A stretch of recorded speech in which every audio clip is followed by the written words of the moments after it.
Hey there, welcome to ATL and 29, a podcast that looks at the NBA from the starting point of Atlanta. My name is Kevin Chenard. I'm here with Tyler Jones, and we're creeping up on the NBA draft, and we've talked about a number of topics, but there are plenty left. And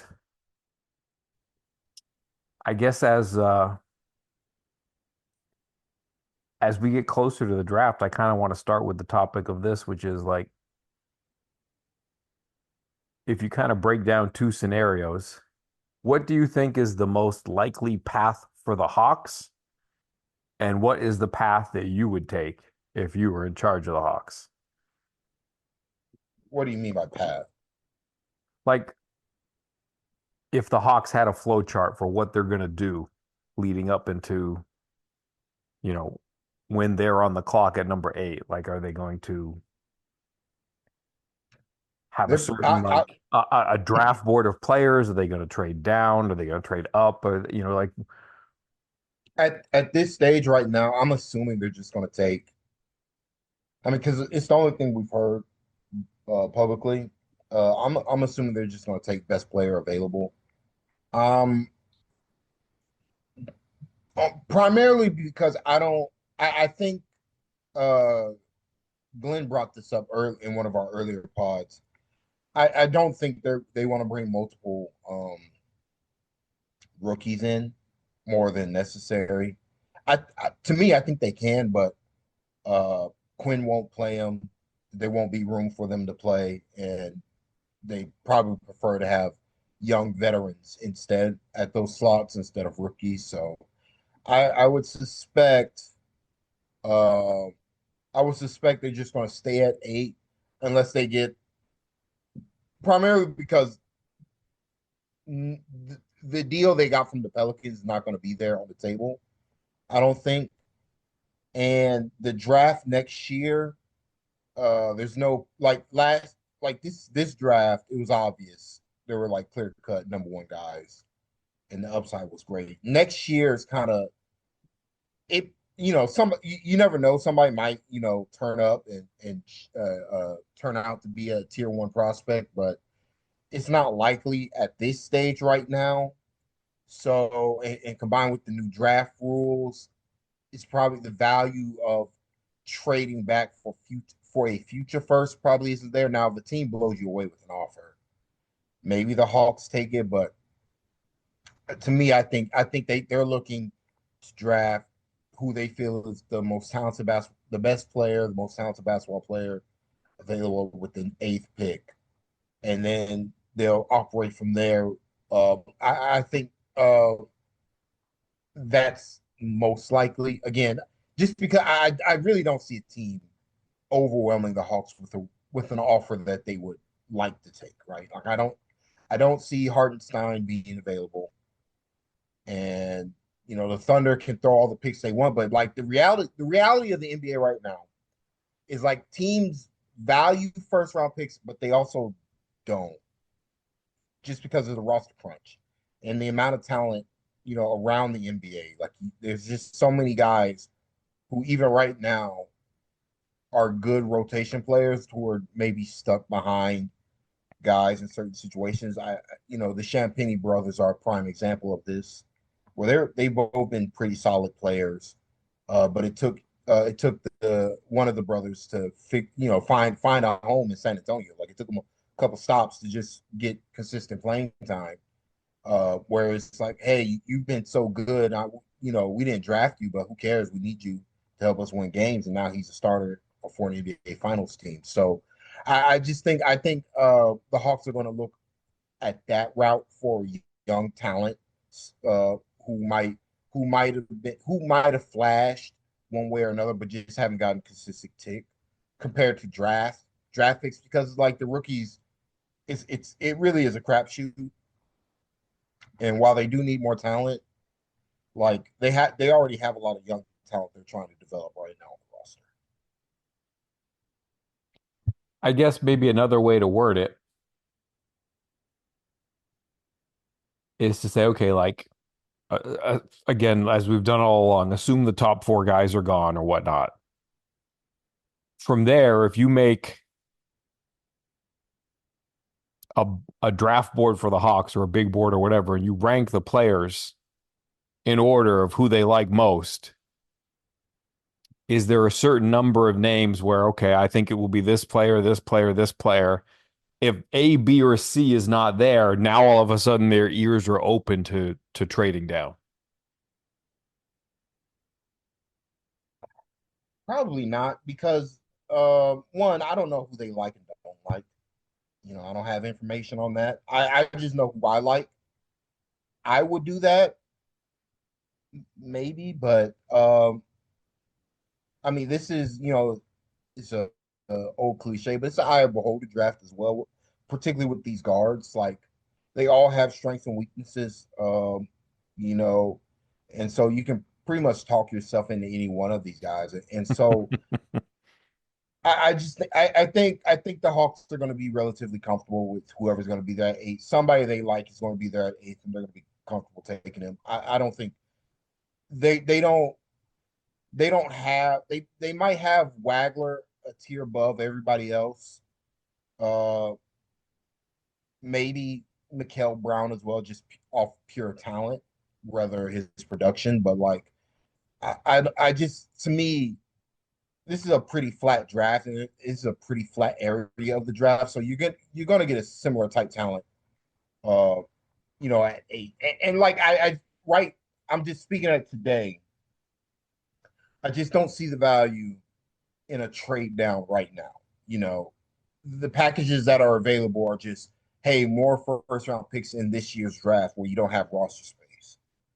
I'm pretty sure Auntie prefers to have more roster space, more options to do stuff in free agency, get creative in trades, et cetera, than being beholden to these draft picks. Now, again, if a team blows you away with future first, that's a different discussion. I don't see that happening. I just don't see that happening because again, other teams recognize the that there's no after the top. If you're not trading into the top four, what's the point? You know, if you're not trading into the top four, what is the point of giving up multiple first round picks? This is not last year's draft where there were guys who were undervalued just because Cedric Howard I think is the prime example. He was relatively undervalued to what his production just because teams didn't have a large sample size, and the Grizzlies had additional assets to pounce on that. I If a team throws a Grizzly style trade package at the Hawks, I'd expect the Hawks to probably trade down. I just don't see that type of player in this draft. I clearly I saw Cedric Howard as a guy teams were undervaluing in the draft, and I was targeting him for the Hawks the whole way. This year at eight, there's nobody. There's nobody. Like there's like there's legit. There might be legitimately 15 guys the Hawks would take with the number eight overall pick, and everybody would be fine with it. So it's just like, okay, if I have that opinion, I'm pretty sure the other 29 teams in the NBA have that opinion as well. Again, if the value is there for a trade down, absolutely. But as of right now, just based on the talent in the draft, because it's just it's a deep draft. Like it's just when somebody as talented as Ibuka Corey is getting mocked late first round, that's a lottery talented guard to me. But he's getting mocked, late lottery because I think other, mockers just have other guards ahead of him, and not every team's looking for the draft best player available, and they're not looking for a guard also. So it's just like, okay, so this lottery talent falls later in the draft. Why would I trade up if I'm a team? Why would I trade up when I could get a lottery talent anywhere from uh from like pick 23, 24 on down, really, to me. So somebody as talented as Chris Sinak, who is a physical specimen, but he might be there at 23.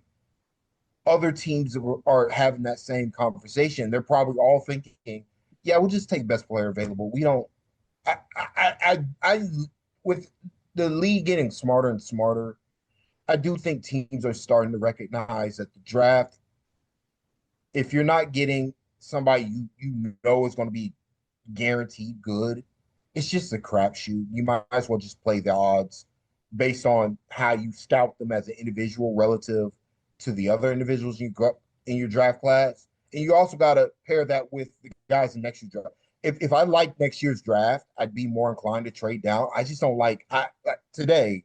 I can't tell you a name I like, you know, for somebody the Hawks to target next year. Like I don't have that right now. So like to me, I just don't look right now. To me, I don't see the value.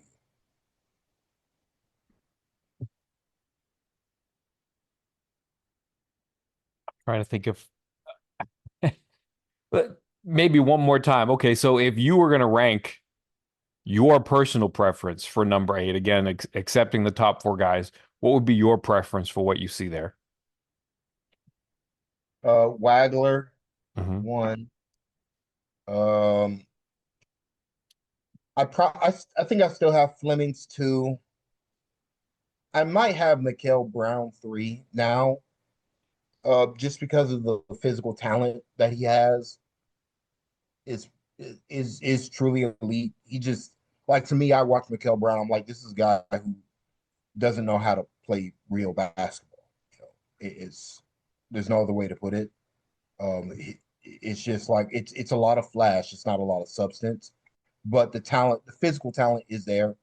And so like, okay, we can work with this, especially on the Hawks team, where it's like you're not going to play, so you got to figure out how to play real basketball, in the G League, to even have an attempt to get time. So uh, those are probably my three. But I'd be fine with Mara, though. I think I'm kind of cooling on Mara more and more. Not necessarily because of him, just more if I don't ever see him being a starter, like I don't ever see him ultimately surpassing a Kongwu. Why would I take him so high? Like I want a Kongwu in the playoffs being able to play 35 minutes. I need that. I need him, quite frankly, I need him to be able to do that and be good for all 35 minutes plus, just because the shooting talent is so like we seen in these playoffs, man. You can shoot elite rim protectors out of the game. You could do that. That opens up driving lanes for everybody else. And so like to me, I'm like he's just too valuable as a player.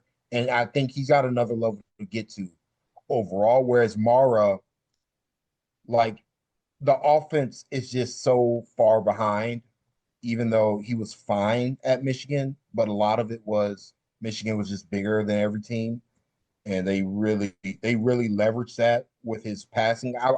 I I think his passing's a little bit overstated.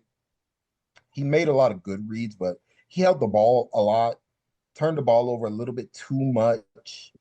Not very strong with the ball either, particularly with a handle. Like, uh, considering his size, oh, just an okay roller. Like he's got weaknesses that he has to work on, and he's already 21. The defense is outstanding, but again, you're kind of co-signed to one coverage defensively as well, and he's slow. Like he's a lot slower than Edie. Just an example, like Edie would have nights where he just looks way too slow to help his team win games. So, like c- considering how the Hawks want to play, I think I'm lower on Mara.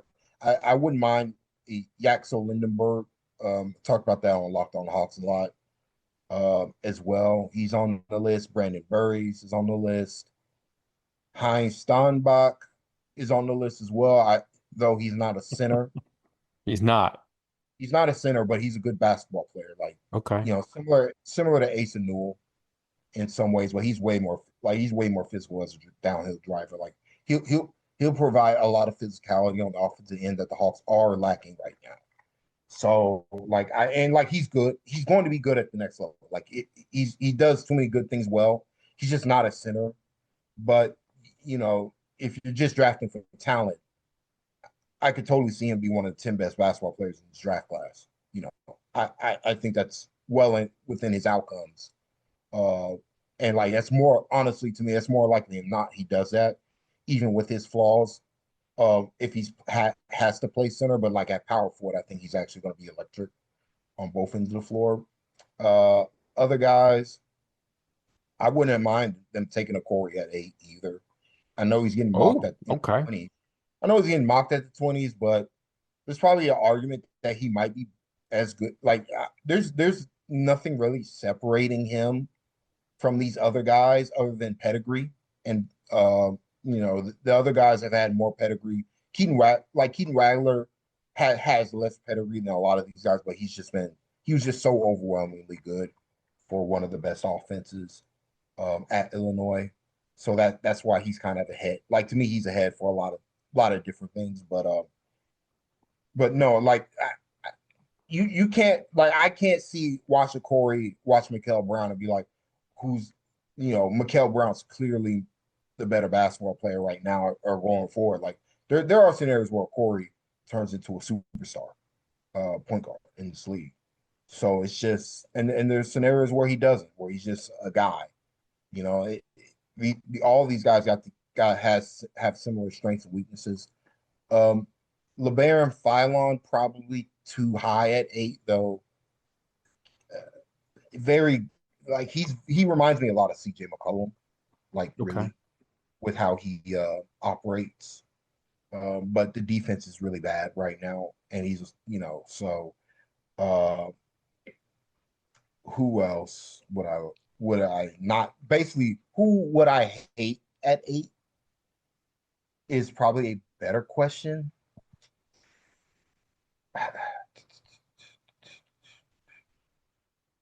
I don't know. Like I think to me, I'm like, it's a lot of guys. If they get in the Hawks system, I think I think there are ways where their strengths compare with some of these guys' weaknesses and cover for them. Because just because the Hawks are a good team right now, and so like it'd be a good development environment for a lot of guys. So like if that's the case, why don't you just go ahead and take the most talented player you think is going to be the best basketball player in the next couple of years, rather than looking for a rotation player? Like I think the thing with Mara is just like the Hawks should not be looking for a rotation player. They should be looking for drafting the next star on the team. And so I don't see Mara, even though I think he's going to be one of the better. I think impact wise, he's going to be one of the 10 best players in this draft class. I do think his role is ultimately going to be limited, and we've seen in the playoffs these guys who are limited in certain ways, more or less, not have the same level of impact that they have in the regular season. Maybe you already hinted at this a little bit with a Corey, but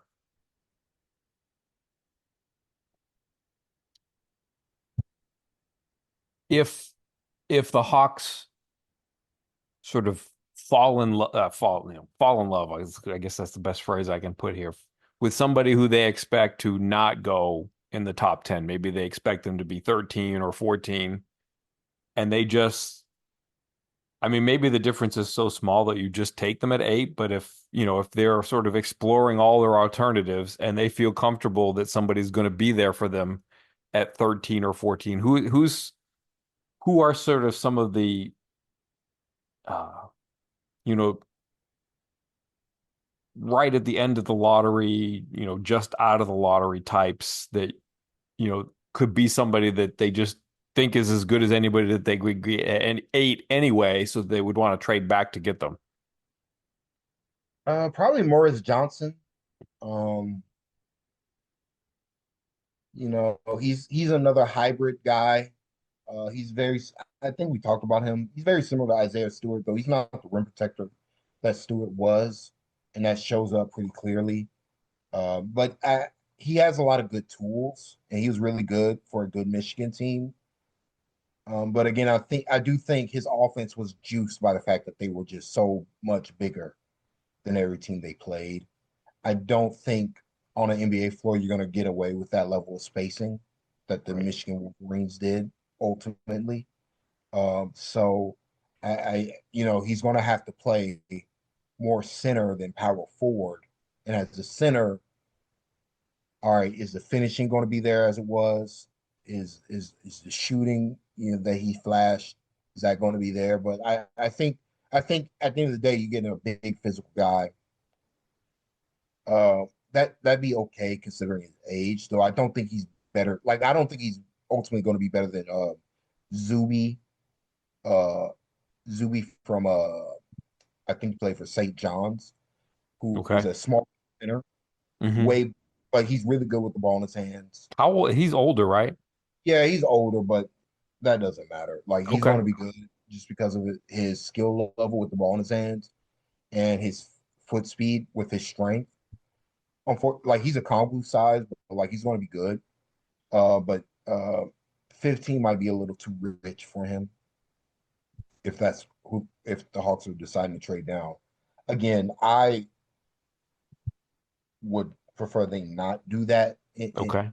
Just because just because there's going to be a guard that they like who's going to be there at 8, and they should just take him. You know, if it's, oh, we we have to take Kingston Flemings, or, oh wow, we get a good basketball player at 8, big whoop. I would prefer them just to do that because Kingston's not going to be there at 15, and No. I think he's a little bit better than a lot of these guards. I mean, he's better than almost all the guards except Wagler and Peterson, but his the size concerns are real. The strength concerns are real. The fact that he didn't get a lot Strength of free, concerns? yeah, he's very light. Okay. Uh, Struggles to finish through contact. Um, Really a one-handed finisher as well. Doesn't finish with the offhand as much. So that's where it's like, all right, he's got work to do, but like he's going to be good. Like he's going to be good. He's going to be good. Defensively he's going to be there. Um, it's just the size concerns and the finishing at the rim concerns are real for a Hawks team that needs their guys to be able to finish at the rim. Like they need their guards to be able to finish at the rim with high efficiency and frequency. And so that it would be the red flag with Flemings, but I would still take him, even though he's probably not a perfect fit for this Hawks team. Uh, but like if they were to trade down, like the difference is like the guards, if they trade down, I don't see as guys who will ever be starters at the same time. Like their most likely scenario is going to be 6 men. So I would prefer they get a starter than a 6 man, just based on probability. Not to say that the talent's not there. That's a different discussion to me. Whether there are a lot of guys who are super talented who shouldn't be starting for good teams. Yeah, I feel like there's a distinction. Primarily, it's the defense isn't there, the size isn't there, or you're you're just okay offensively. Defensively, you're just okay as well. Like there's some nuance there. The problem with this draft class is that there's just a lot of good guards, who are relatively the same, but there's not really that many good quality bigs um, and forwards. It's a super guard heavy draft. So like to me, I'm like, just take whoever you think is the best guard available at 8 and keep it moving. I'm with you that I think Wagler is the best chance at, let's not say superstar, but like best chance at sort of a star guard, a guy that is going to be a plus starter and playing 35 minutes a night. Like he's the best chance of that at number 8. And like you can see the decision making and you can see the footwork. Is he going to be athletic enough at the next level? I think so. Um, just because, like, I think he's actually a good athlete. I just think what he doesn't have right now is strength. But he's just, I don't know, he's just so good at angles. He's so good. Like, Fleming's kind of compared him, interesting enough, to Luka Doncic when he matched up with him, just because of how like grounded his game is. Like it's just he knows what he wants to do. He knows how to get there, and it just feels like to me, I feel like he's going to figure it out. Combined with he's a good shooter. He might end up being a great shooter even with some more strength if he has some more strength here. Uh, but like the he's going to get a lot of threes up. He's going to draw a lot of fouls. Um, and he's going to play, and he's a good passer. Like he's very good at getting guys. Like he's not a pure point guard, but he would play point guard for the Hawks, and I think he'd be pretty good at it on and off ball. That's kind of where the additional boon is here. Like I think he'd be a nice fit next to Dyson. Nice fit next to Jalen as well. Um, in the future would probably push Nikhil to the bench if he reaches his highest ceiling outcomes here. So like and could play with you can go with three guard lineups with him just because of how big he is. Now he'd have to get a lot stronger. A lot of games you could see him getting bowled over. Um, I think that's really more of the issue with him is that he's just not that strong right now, and it shows up sometimes as athleticism. But like to me, I think he's plenty athletic. I know he didn't dunk, but like that doesn't matter um, as much as people think it does. Like he had plenty of opportunities to dunk, he just didn't do it. So I I wouldn't be too terribly concerned about the athleticism, more concerned with his just lack of physical size. Like he's very skinny, and so even though he had strong, tough finishes a lot, he was just an okay finisher. He wasn't an elite. Like the difference between him and Mikael Brown, like Mikael Brown's also super skinny, but for all his flaws, like he was a great finisher at the rim, and way more explosive. Uh, Better first step. He shot it worse than Keaton did, but they're probably similar caliber shooters. Like I think what's holding Mikael Brown down a little bit is that he didn't shoot it as well as he could have. That could have been the back issues that he had, but like he's probably going to be a good shooter. But the Jalen Green issues I think are real, where the shooting doesn't get to the level it needs to be considering his frame. But he's super explosive with the first step. Um, that's where that's why I can see teams passing on Wagler for Brown just because he's just a more physically gifted basketball player. I just personally, to me, I think Wagler is just a better actual basketball player right now, and is probably going to be a better basketball player going forward just based on how he plays, um, and his ability again, his ability to be under control on these drives that draw fouls, like it feels like he's always the last man to make the move. Like he waits for you. He has a great slow step, and he waits for his defender to make moves. He's not making pre-reads. He's just because he doesn't have the explosive first step, so he has to be a read-based offensive player, and I think that leads to better process where Mikal doesn't.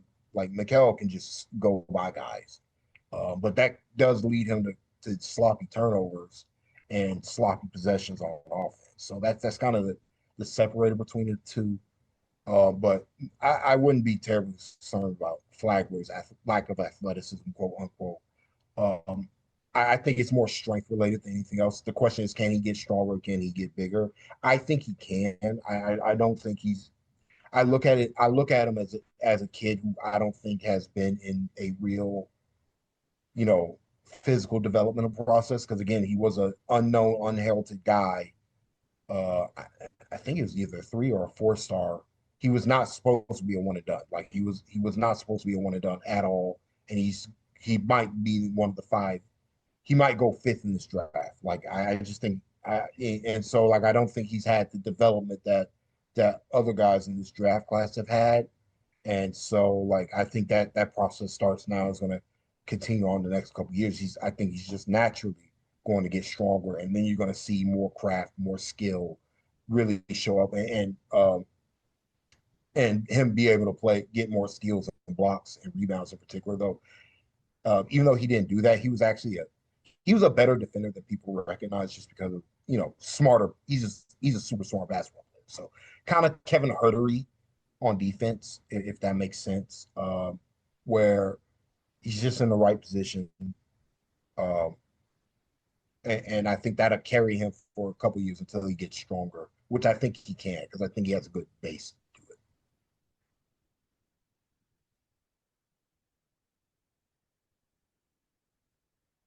I think that I'm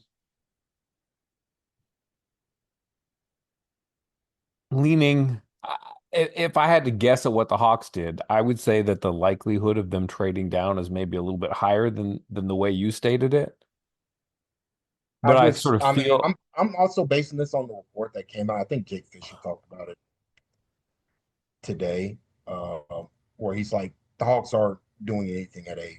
They might trade 23 though, and that's kind of that's just more my read as the more I've gotten into this draft. That's kind of my read on it right now. I just don't I don't see other like I see teams like yeah we want to trade up, we want to trade these other first round picks that we have in this draft because we don't want to use them to you guys, and I'm like well I don't think the Hawks want to use them either in this draft class. So you know okay.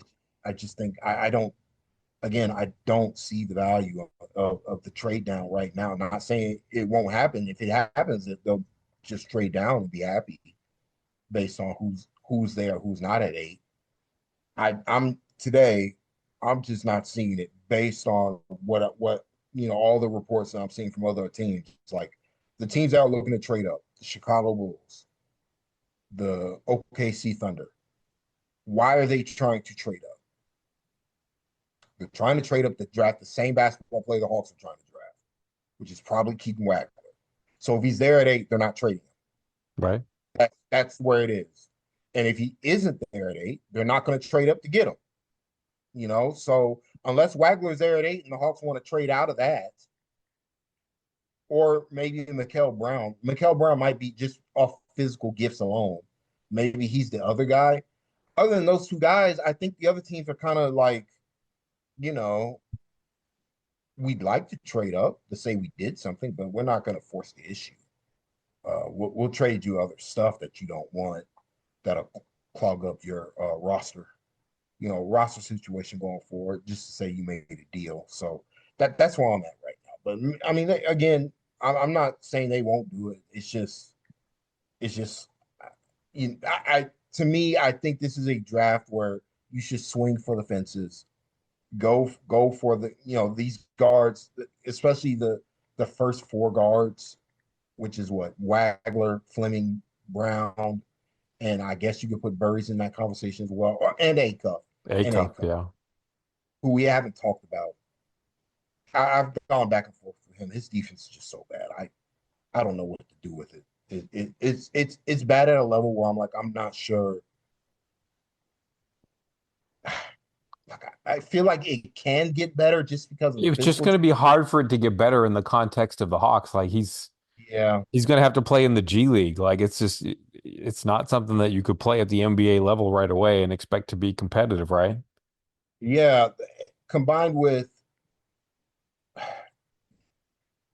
they're not going to cover for him. They're Nope. not going to build they're not going to build they're not going to do the Trey Young where they build the sun, moons, and stars around him. Like he's just not going to be prioritized like that Right. on the Hawks. Now, at the same time, they need this level of offensive creation. Like Yeah. let's be real. Like Hmm. they do need this. They cannot go another season where or another couple. Trying to build this team out and not have a guy who can make stuff happen offensively, like Acuff can. So, but like if he's the best player, if they have him valued as the best player available at 8, I'd have no problem with the Hawks taking him. Like I wouldn't like at this point. Like I think even with his flaws defensively, I do think if they can get him to buy in defensively, use his natural size and strength that he does have combined with his wingspan, if they can figure something out where okay, you're not guarding point guards, but we don't need you to guard point guards. We just need you to guard like CJ. If we can get CJ McCollum to defend at a high level, where he's not such an omega liability, I think they can convince a what 19, 20-year-old to do it, 2 to 3 years down from here. combined with the offensive creation that he might provide. I'm just like to me, I think I prefer Burries over him, and Burries would definitely be there at 8. Like I, that's why I'm like, Yeah. I don't think Burries would be there if they trade down. Like I think if they're all their top guys, which is Wagler, Flemings, and Brown aren't there, I wouldn't. Even though I don't think Burries is a point guard, I wouldn't care just because I think the physical advantages that he would help the Hawks have going forward these next couple of years would be massive. So that's why I'm less and less liking the idea of trading down. Like I think this but the guards that are real separates would have distinct traits that the other guards don't have in this draft. Uh, aren't going to be like Burry's, who I have as the lowest of the four, isn't going to be there past 9 or 10, like probably. Right. So it's Fleming is not going to be there past 9 or 10. Like Right. so it's just like Brown's not going to be there. Wagler's definitely not going to be there. So it's like, you know, stay where you are and take one of those guys. You're guaranteed to get somebody you like who's going to be there at 8, and don't sweat the other stuff. Now, if you have Yaxel rated higher, go ahead. Like I don't know what the Hawks prefer. Um, I think I would have him ahead of Burries for me. I just don't like. Well, I I think it's going to take Burries a while on offense. I don't think yeah, he's. I think it's going to be a process. Like he might get there, but I think it's going to be a while. Where I think Yaxel obviously it's a different thing, but I think he's ready on both offense and defense at this point. And I don't know. If I had to rank those two, I would put Yaxel above him. I think I think with Burries though, he would give the Hawks a real guy to develop, be a downhill driver, combined with being a good 3-point shooter. Like I know he has other issues as a guard, but like I think he's good at those things, and he's really good in transition as well. And he'd Hmm. be adding on to the Hawks' strength. He wouldn't help the Hawks' weakness right now, and neither would Yak. Right. So that's the issue, Right. which is half-court creation. Right. So like That's it. he would be adding to what the Hawks have, but the half-court creation just wouldn't be there. So that's why I'm like, I can see having Yaxel over him. I just the age thing is an issue relative to where the Hawks are right now as a team. If you think if you're putting your chips all in this free agency and you're going to get whoever, yeah, go ahead and draft Yaxel. But if not, I would prefer a younger guy. Fair enough. Well, I appreciate you taking the time to do this after watching a dream game. And I guess we'll say goodnight, Bob. Good night, Bob.